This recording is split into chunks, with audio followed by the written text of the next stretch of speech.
안녕하십니까, NJ 스튜디오 차월평TV의 제이입니다.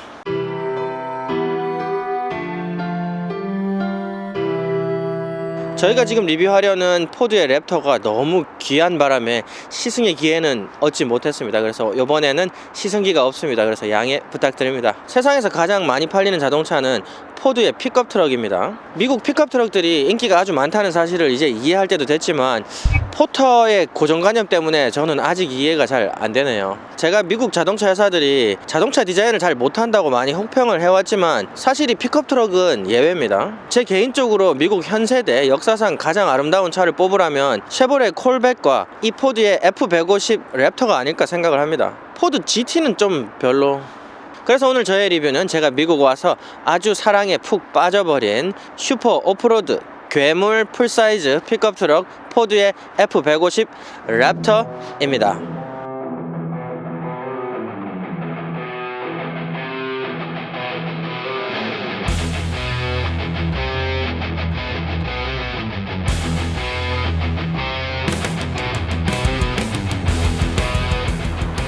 우리가 어릴 때 독일 스포츠카를 꿈꾸고 빨간 페라리를 무슨 연예인 보듯이 쳐다보는 것처럼 이곳에서는 픽업 트럭을 꿈꾸는 아이들이 상당히 많습니다. 대학을 졸업하고 직장을 얻으면은 혼자 살면서도 출퇴근용으로 포드의 F150을 끌고 다니는 사람들이 있을 정도니까요. 그 돈이면 벤츠의 GLC도 살 수가 있는데 저는 아직 이해가 잘 안 되네요. 물론 풀사이즈들도 F250, F350 등의 슈퍼 사이즈들이 있지만 베이스 사이즈에서는 이 랩터가 모든 픽업들 위에 군림하는 정점에 있는 그런 모델입니다. 우리나라에서는 상상하기는 조금 어렵지만 아직 미국에서는 풀사이즈 픽업 트럭에 6000cc에 육박하는 엔진을 올린답니다. 환경 문제는 너희 문제라고 말하는 것 같아요. 하지만 포드가 이코부스트 터보 엔진 라인업들이 타 미국 회사들에 비해서 상당히 라인업이 탄탄합니다. 웃긴 건 유럽의 스포츠카 회사들이 퍼포먼스 스포츠카들의 트윈 터보를 꾹꾹 눌러 담는 반면에 포드는 이걸 트럭에 구겨 넣습니다. 미쳤습니다. 450마력의 70.5 토크라는 미친 스펙을 지녔고 이 풀사이즈 픽업 트럭 몸뚱이를 끌고 제로백을 5.1초나 찍는 어마어마한 스펙을 가졌습니다. 그래서 이 랩터는 3.5리터 이코부스트 하이 아웃풋 트윈 터보 엔진이 들어갑니다. 그리고 포드, GM이 공동 개발한 10단 자동 트랜스미션이 올라갑니다. 이 스펙이면 일반 도로에서 당연히 마초 근력을 보여주겠지만 이 랩터 매력의 중심은 오프로드에 있습니다. 개별 더블 위시본 서스펜션이 들어가 있어요. 게다가 이번 2020년형에는 오프로드 댐퍼 명가인 폭스 레이싱 댐퍼가 들어갑니다. 이 영상에서 보면은 이 랩터가 오프로드에서 무슨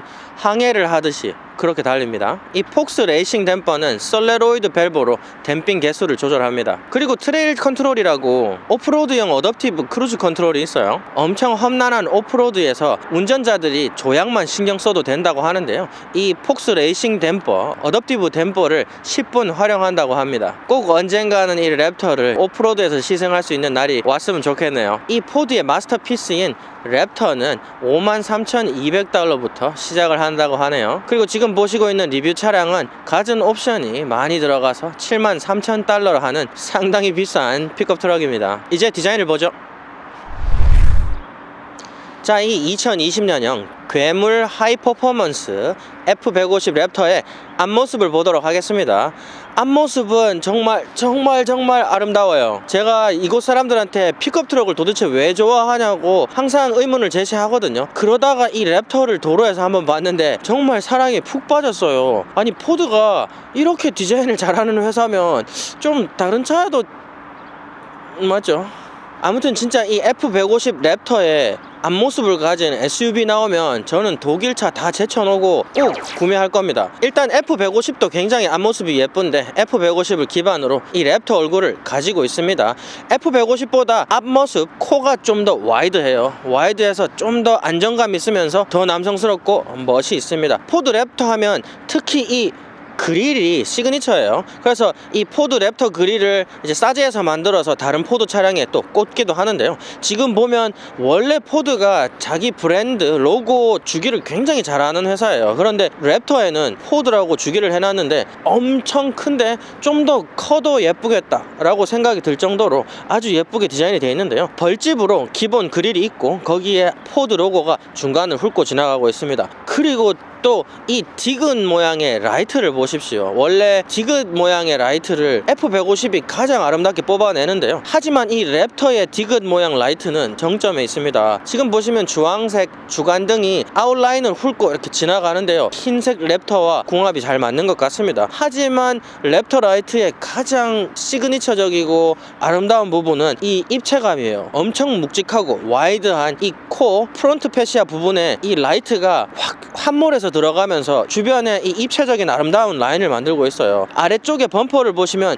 좀 단순해 보입니다. 단순해 보이지만 플라스틱 범퍼가 아니에요. 전부 다 강철 범퍼입니다. 하지만 범퍼를 크게 만들지 않아서 좀 더 오프로드 하는데 걸리적거리지 않도록 많이 파놓은 것을 볼 수가 있어요. 하지만 우리가 콜로라도 ZR2에서 본 만큼 그만큼 많이 파놓지는 않았어요. 이 작고 펄라인이 잘 들어간 범퍼 아래쪽에 보면 스키드 플레이트가 있어요. 스키드 플레이트가 그냥 단순하게 감싸는 느낌이라기보다는 아주 구조적으로 디자인이 마무리가 잘 돼 있어요. 하지만 우리가 콜로라도 ZR2처럼 이 범퍼를 좀 더 얇게 뽑아주면서 스키드 플레이트이 좀 더 올라와 주면은 좀 더 오프로드스럽고 좀 강한 모습을 보여주지 않았을까, 그렇게 또 생각을 해봅니다. 뭐 전혀 나쁘지는 않고요. 그리고 오프로드 할 때 앞쪽 지형을 우리가 볼 수 있도록 카메라도 달려있는 모습을 볼 수가 있고요. 그리고 이 라이트 안쪽에도 커다란 라이트가 너무 복잡하지도 않으면서 커다란 구조물적으로 잘 뽑아냈습니다. 그릴 위쪽에는 3구의 라이트가 들어가 있는데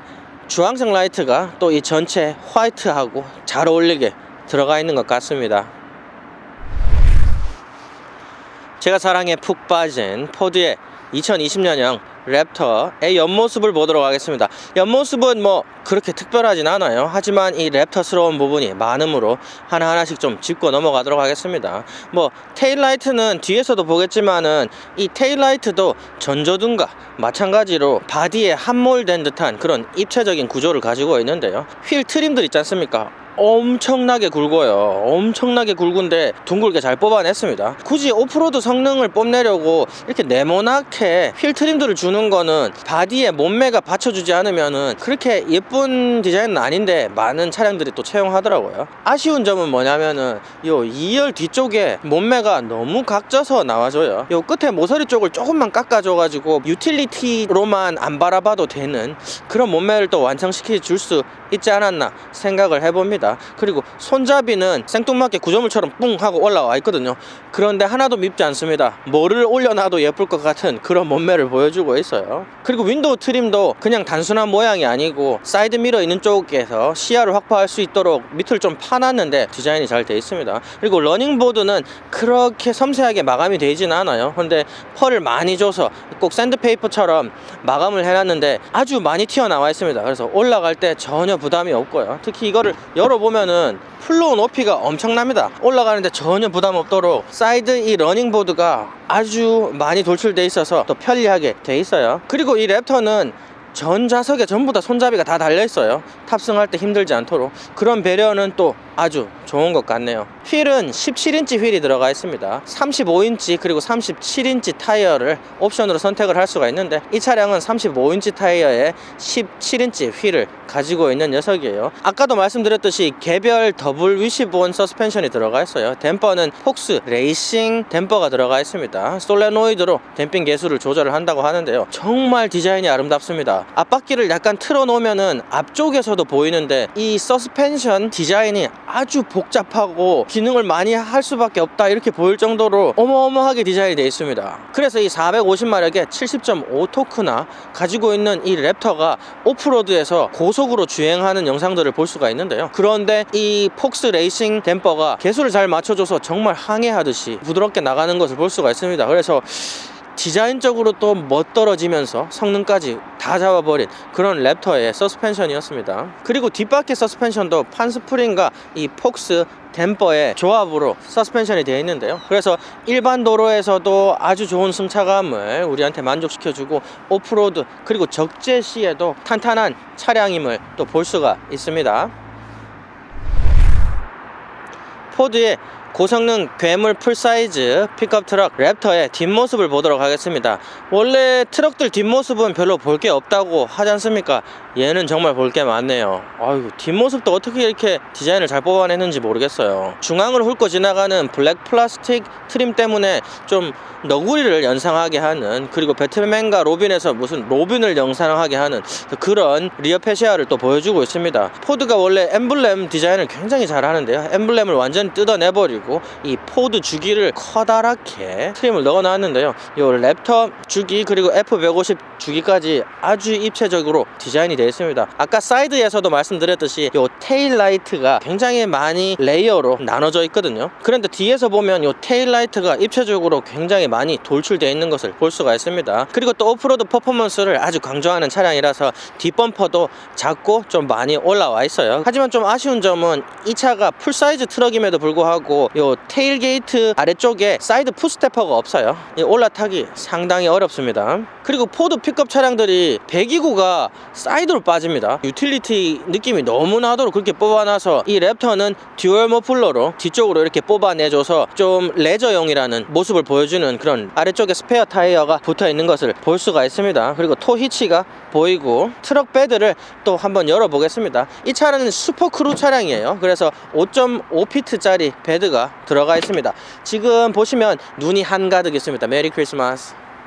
그리고 이 테일게이트는 댐퍼가 있어서 테일게이트를 내리는데 전혀 부담이 없는 것으로 보입니다. 그렇지만 풀사이즈라 가지고 길이가 5.5pt지만은 넓이가 상당한 것을 볼 수가 있네요. 적재량은 아쉽게도 544kg 밖에 안 됩니다. 하지만 견인 중량이 3.6톤이나 돼서 이 3.5L 트윈 터보 엔진의 또 강함을 견인 중량에서 또 느낄 수가 있네요. 그리고 2열 뒤쪽 윈도우에는 열선이 들어가 있고요. 그리고 보시는 바와 같이 윈도우가 달려 있는 것을 볼 수가 있습니다. 제가 옆모습에서 2열 뒤쪽을 너무 각지게 깎아놔서 좀 너무 유틸리티 느낌이 많이 난다라고 말씀을 드렸는데, 뒤쪽에서 보면은 머리 위쪽을 좀 쪼아놨어요. 그래서 약간 샤프한 느낌이 듭니다. 이 부분은 굉장히 마음에 듭니다. 옆에서 봤을 때도 좀 날카로운 모습을 보여줬더라면 어땠을까, 그렇게 또 생각을 해봅니다. 그래서 외관 디자인은 제가 트럭을 싫어함에도 불구하고 정말 구매하고 싶을 정도로 디자인이 남성답고 멋집니다. 제가 디자인을 자꾸 남성답다 얘기를 하는데, 남성답다고 여성이 타지 말라는 게 아닙니다. 이런 남성다운 차를 여성이 몰 때 그 차량의 매력이 100배 200배가 됩니다. 그러니까 꼭 여성분들도 타기 바랍니다. 자, 2020년형 포드 F150 랩터의 인테리어를 보도록 하겠습니다. 트럭이라서 전체적으로 인테리어가 약간 거칠어요. 거칠지만 아주 복잡한 레이아웃을 가지고 있어요. 그래서 복잡해서 조잡하다라는 느낌보다는 내가 뭔가 항해를 하고 있는 듯한 그런 느낌이 들 정도로 아주 컨트롤 부위가 많이 있어요. 디자인 전체적으로는 저는 상당히 마음에 드는 것 같습니다. 마감재도 좀 더 고급스럽게 하고 색깔 톤도 좀 더 나눠놨으면은 충분히 좀 더 세련될 수도 있겠지만, 이 랩터는 세련됨이 이 디자인 코드가 아니에요. 강하다, 퍼포먼스, 컨트롤을 우리가 잘할 수 있다, 이거에 대한 자신감을 이 구석구석에 실어놔야 되는데, 너무 섬세하다면 아마 그런 디자인적인 심리감이 좀 떨어지지 않을까, 그렇게 또 생각을 해봅니다. 마감재가 아주 고급스러워 보이진 않지만 싼 마감재를 거의 쓰지 않았어요. 싼 마감재는 이 글러브 박스라든지 아니면 도어 트림의 최하단이라든지 그쪽 빼고는 전부 다 메탈 마감이 된 플라스틱으로 다 마감이 돼 있어요. 그래서 상당히 싼 티는 나지 않습니다. 디자인 같은 경우는 현대적이다 이런 느낌이 들지 않아서 그렇지 이 컨트롤 부위가 상당히 배치가 잘 되어 있습니다. 그리고 이 차량은 트럭임에도 불구하고 뱅 앤 올롭슨 프리미엄 오디오 시스템이 들어가 있어요. 아무튼 뱅 앤 올롭슨이 들어갔다고 해서 다른 스피커 쪽에는 디자인이 그렇게 별다름이 없지만은 이 중앙의 스피커에는 뱅 앤 올롭슨 주기가 딱 들어가 있는데 상당히 고급스러워 보입니다. 그리고 가죽 트림이 상당히 많이 보여요. 아빠 지갑 같은 그런 느낌이 들도록 마감을 해놨습니다. 그리고 이 차량은 탄소 섬유 마감이 또 옵션으로 들어가 있어요. 글로브 박스하고 대시보드 탑이랑 그 사이를 훑고 지나가는 푹 패여있는 센터페시아 부분이 있어요. 그 부분도 탄소 섬유로 마감이 되어 있고요. 그리고 도어 트림에서도 탄소 섬유 마감을 또 볼 수가 있습니다. 대시보드 위쪽은 아까 제가 말씀드렸었던 아빠 지갑 같은 가죽으로 마감을 싹 다 해놨습니다. 굉장히 거칠게 해놨지만 이 대조 스티치까지 넣어놔서 또 세련됨은 많이 잃지 않았어요. 그리고 이거 클러스터 디자인 위쪽에 갓 부분이 상당히 돌출되어 있습니다. 그리고 대시보드 위쪽에는 우리가 물건을 수납할 수 있도록 이렇게 선반이 들어있고요. 그리고 그 아래쪽에 보면은 운전에 필요한 컨트롤 부위가 스크린 위쪽에 배치가 되어 있습니다. 이 랩터가 출시한 지가 한 4년 정도 됐어요. 그렇지만 8인치 터치 센터 스크린이 들어가 있습니다. 갓 출시한 현 세대기에 비하면 약간 모자란 감이 없잖아 있지만 새로운 세대 출시를 기다리는 녀석으로서는 8인치 터치 스크린 전혀 나쁘지 않습니다. 그리고 그 아래쪽에 보면은 이 다이아몬드 커팅이 된 이 4개의 다이얼들이 디자인이 엄청 잘 되어 있습니다. 포드 그룹이 상당히 메탈 톤을 잘 맞추지 않습니까? 그 메탈 톤으로 트림이 되어 있고 중앙에는 피아노 블랙으로 디자인이 되어 있습니다. 그리고 이 다이얼들에서 앰비언트 라이팅이 나와요. 이렇게 상당히 많은 숫자로 산재해 있는 이 버튼들은 트림 마감이 잘 되어 있지 않습니다. 하지만 정돈이 아주 잘 되어 있어요. 딱 이렇게 직사각형으로 딱딱 배치해놔서 각을 아주 예쁘게 잘 깎아놨어요. 그래서 전혀 제가 불만이 없습니다. 그 우측에 보면 12V C가잭이랑 그리고 컨센트가 꽂히는 부분이 들어가 있습니다. 그래서 캠핑을 할 때 이 앞쪽 파워를 가지고 우리가 많은 것을 사용할 수 있을 것으로 보이고요. 공조 벤트들도 아주 커다랗게 디자인이 되어 있습니다. 디자인 자체가 이렇게 세로로 되어 있는 거 저 상당히 좋아하거든요. 세로로 디자인하면서 디자인을 예쁘게 마감하기가 어렵습니다. 이 랩터에는 정말 잘 어울림을 볼 수가 있어요. 살들도 굉장히 많고요. 컨트롤부 버튼 왼쪽에 보면은 2륜, 4륜 그리고 하이로우를 조정할 수 있는 다이얼이 있고요. 그 다이얼 마감도 상당히 잘 되어 있습니다. 그래서 이 센터 콘솔 쪽을 보죠. 센터 콘솔 쪽에는 아주 커다란 커버가 있어요. 이 커버를 밀면은 안에 수납부가 나오는데 이 커버도 탄소 섬유로 마감이 되어 있습니다. 공조 컨트롤부 밑에까지 쑥 다 들어가줘가지고 이 수납부를 상당히 많이 확장을 시켜주는데요. 안에 수납 공간 상당히 크고 USB 포트 2개가 있습니다. 한 가지 아쉬운 점은 이 기어봉이 무지무지하게 크거든요. 이 기어봉이 너무 많이 수납부를 가리는 게 아닌가 그렇게 또 생각을 해봐요. 근데 운전 중에는 아래쪽으로 당겨져 있어서 뭐 또 괜찮을 수도 있겠네요. 이 암레스트가 높이도 상당해서 편하네요. 그리고 아까 얘기했던 아빠 지갑 같은 가죽 마감 대조 스티치가 잘 들어가 있습니다. 그래서 이거를 또 열어보면은 안에 어마무시한 크기의 수납 공간이 있습니다. 아이고야, 수납 공간이 정말 여기 안에 사람이 들어갈 것 같아요. 농담입니다. 그 정도로 큽니다. 여기 안에 12V C가잭이 하나 더 달려 있습니다. 하지만 USB 포트가 확장 포트가 없습니다. 그 부분 조금 아쉽지만은 USB 포트가 앞쪽에서 2개나 있어줬기 때문에 그렇게 불만은 없는 것 같아요. 하지만 좀 출시된 지 오래된 모델이라도 2020년형을 출시를 했으면 무선 충전 포트 정도는 놔둬야 되지 않나 그렇게 또 생각을 해봐요. 그리고 좌석 디자인도 굉장히 남성스럽고 그리고 좌석 디자인도 럼바 튼튼하게 디자인이 잘 되어 있는 것으로 볼 수가 있고요. 히팅 그리고 통풍 시트 다 들어가 있는 것을 볼 수가 있습니다. 그리고 좌석 위에 랩터 주기는 또 아주 아름답고요. 또 트럭답지 않게 좌석 컨트롤은 많은 방향으로 됩니다. 허리 서포트 부분까지 다 조절을 할 수 있게 되어 있어서 또 상당히 마음에 드네요. 자, 이 포드 랩터의 후방 카메라를 보도록 하겠습니다. 이 카메라가 앞에도 있고 뒤에도 있어요. 그래서 보면은 앞쪽 카메라를 볼 수가 있는데요. 앞쪽 카메라도 상당히 넓게 앞쪽을 볼 수 있도록 되어 있고요. 360도 위성샷 카메라도 상당히 잘 되어 있는 것으로 볼 수가 있습니다. 그리고 후진 카메라는 좀 더 많이 세분화되어 있는 것을 볼 수가 있어요. 360도 카메라를 보면서 후방 카메라를 볼 수가 있고요. 카메라 버튼을 눌러주면은 좀 더 크게 볼 수가 있고 센서를 볼 수가 있게 되어 있고 그리고 한 번 더 누르면 180도 볼 수가 있게 돼 있고 그리고 이거 플러스 버튼을 누르면은 요 견인 히치를 볼 수가 있는 카메라를 볼 수가 있습니다. 그래서 카메라 세팅은 그렇게 고급스럽진 않지만 아주 많은 옵션이 있어서 전혀 나쁘지 않은 것을 또 볼 수가 있었네요. 이 포드 랩터의 핸들을 보도록 하겠습니다. 핸들 디자인은 좀 고성능 스포츠카 같은 느낌이 확 들어요. 가죽 마감이 상당히 잘 되어 있지만 그래서 스포츠카 같은 느낌이 들다기보다는 요 중앙에 요 빨간색 라인 있지 않습니까? 요 빨간색 라인 때문에 좀 스포츠카 같은 느낌이 확 들어요. 그 라인이 굉장히 센스 있게 탁 들어가 있네요. 또 양쪽에 구멍이 송송 뚫려 있어 가지고 그립감도 상당히 좋고요. 코어가 약간 납작해서 부실해 보이는 것도 사실이지만은 그 주변 트림들이 정말 큼직큼직하게 입체적으로 다들 마감이 되어 있어서 또 부실함이 상당히 많이 상쇄가 되는 것 같아요. 버튼들도 크게 직관적으로 다 돼 있고요. 엄지손가락으로 다 조절을 할 수 있도록 다 위치도 선정이 참 잘 돼 있고요. 이 차량이 10단 자동 트랜스미션이 들어가 있죠. 그런데 패들 시프트로 변속을 할 수 있게 돼 있는데 패들 시프트 크기가 어마어마합니다. 패들 시프트 이렇게 큰 걸 처음 봤어요. 아주 그냥 손을 어디다가 둬도 패들 시프트를 다 할 수 있도록 패들 시프트가 굉장히 크다랗게 들어가 있는 것을 볼 수가 있습니다. 아래쪽에 랩터 주기도 상당히 미국스럽고 멋있는 것을 볼 수가 있고요. 자, 랩터의 클러스터를 보도록 하겠습니다. 클러스터가 타코미터랑 속도계가 물리 클러스터로 들어가 있고요. 중앙에 8인치 스크린이 들어가 있습니다. 중앙 스크린이 상당히 커요. 요즘 GM에서도 커다란 중앙 스크린을 두는데 거기 안에다가 속도계를 넣어놔가지고 많은 정보를 보여주는데 한계를 보여줬었죠. 하지만 이 차량은 큼직큼직한 물리 타코미터랑 속도계가 들어있으면서도 중앙에 8인치 스크린을 넣어줘서 정말 많은 정보를 보여줍니다. 그리고 커스터마이즈라기보다는 우리가 이 탭으로 많은 정보를 훑어가면서 볼 수 있도록 되어 있습니다. 그리고 이 차량이 코파일럿 360이 들어가 있지 않지만은 전방 긴급 브레이크도 들어가 있습니다. 그리고 레인 키핑 시스템도 들어가 있으면서 어댑티브 크루즈 컨트롤이 들어가 있어요. 어댑티브 크루즈 컨트롤은 그냥 일반 도로용도 있지만은 아까 말씀드렸듯이 오프로드용 트레일 컨트롤이 따로 들어가 있어서 상당한 기술력이 들어가 있는 것을 볼 수가 있습니다. 그리고 블리스라고 불리는 블라인드 스팟 워닝 시스템이 들어가 있는데 포드 블라인드 스팟 시스템 블리스가 상당히 잘 작동을 합니다. 독일 차들과 비교해도 전혀 손색이 없는 그런 시스템을 또 보여줍니다. 이 풀사이즈 트럭인 F150의 랩터 뒷좌석을 보도록 하겠습니다.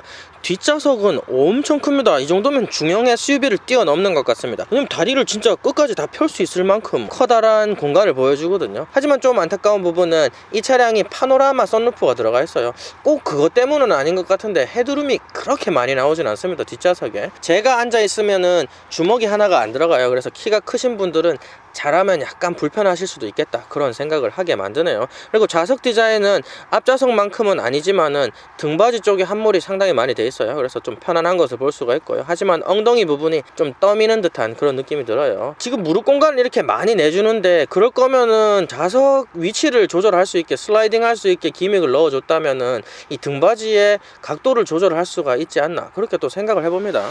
그래서 이 조절이 안 되는 등받이는 역시나 너무 꼿꼿이 서 있어서 오래 앉으면 좀 불편하지 않을까 또 그렇게 생각을 해보네요. 요 센터 콘솔을 봅시다. 센터 콘솔이 크기가 어마어마해요. 로봇 얼굴 같아요. 그래서 컵홀더가 콘솔 위쪽에 두 개가 배치가 되어 있고요. 그 아래쪽에는 공조 벤트가 앞쪽 공조 벤트와 같은 형상으로 들어가 있습니다. 그 안에는 USB 포트가 두 개가 있고 그리고 랩탑을 충전할 수 있도록 콘센트 포트가 있습니다. 그래서 이 차량은 이 콘센트가 앞쪽에 하나 뒤쪽에 하나 해서 두 개나 배치가 되어 있는 것을 볼 수가 있어요. 그 부분 상당히 또 마음에 들고요. 물론 이 차가 굉장히 높아갖고 센터 터널은 전혀 없습니다. 그래서 5인이 앉기에 전혀 부담이 없습니다. 그리고 아까 말씀을 안 드렸었는데 앞쪽 열에서 이 천장 부분 컨트롤 부위가 복잡하고 잘 되어 있습니다. 거기에 우리가 프로그래밍 할 수 있는 버튼도 6개나 또 들어가 있고요. 거기에 창문을 여는 버튼이 있어서 저게 뭐지? 라고 생각을 했는데 이 2열 뒤쪽에 보면은 윈도우가 있지 않습니까? 그 중앙에 윈도우가 열리는데 이게 자동이에요. 앞쪽에서 버튼을 누르면